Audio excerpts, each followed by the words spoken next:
বিশ্বকাপ ইতিহাসে ব্রাজিলের সবচেয়ে বড় লজ্জাজনক অধ্যায় কোনটি?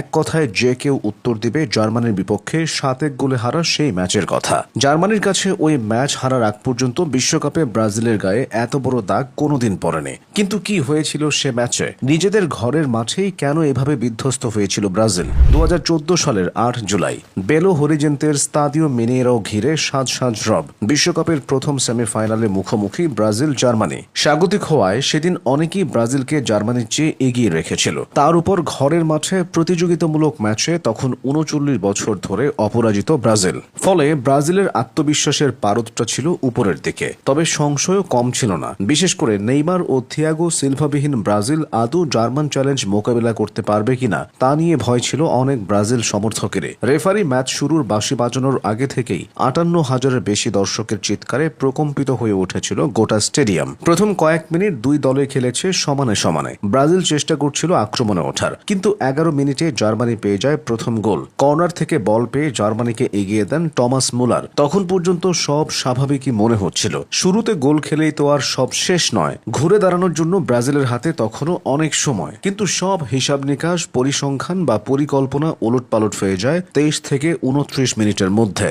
এই 6 মিনিটের মধ্যে ব্রাজিল হজম করে 4 গোল, অর্থাৎ 30 মিনিট পেরোনোর আগেই ব্রাজিল পিছিয়ে পড়ে 5-0 গোলে। গোলগুলো এত কম সময়ের ব্যবধানে হয়েছে যে টেলিভিশনের সামনে বসে থাকা অনেকে ভেবেছিলেন আগের গোলের হাইলাইটস দেখানো হচ্ছে। কিন্তু সেটা কোনো হাইলাইটস ছিল না, ছিল না কোনো দুঃস্বপ্ন। যা ঘটেছিল সবটাই বাস্তব। দেখে মনে হচ্ছিল মাঠে শুধু জার্মানি খেলছে, ব্রাজিলের 11 জন ফুটবলার নিথর। সেদিন শেষ পর্যন্ত ব্রাজিল হেরেছিল 7-1 গোলের ব্যবধানে। দ্বিতীয়ার্ধে জার্মানি একই গতি ও তীব্রতা নিয়ে খেললে ব্রাজিলের হারের লজ্জা আরো বড় হতে পারত।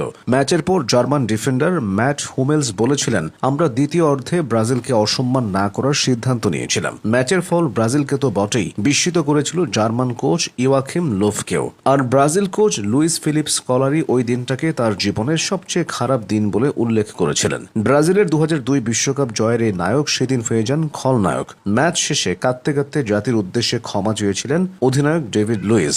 সেদিন দলে না থাকা নেইমার এবং সিলভার হতভম্ব অভিব্যক্তি ছাপা হয়েছিল ব্রাজিলের অনেক পত্রিকায়। ব্রাজিলিয়ান সংবাদপত্র ও গ্লোবো সেই ম্যাচের খবর প্রথম পাতায় দিয়ে শিরোনাম দিয়েছিল লজ্জা, গ্লানি এবং অপমান। তারা ব্রাজিলের প্রত্যেক খেলোয়াড়কে সেদিন 0 রেটিং দিয়েছিল।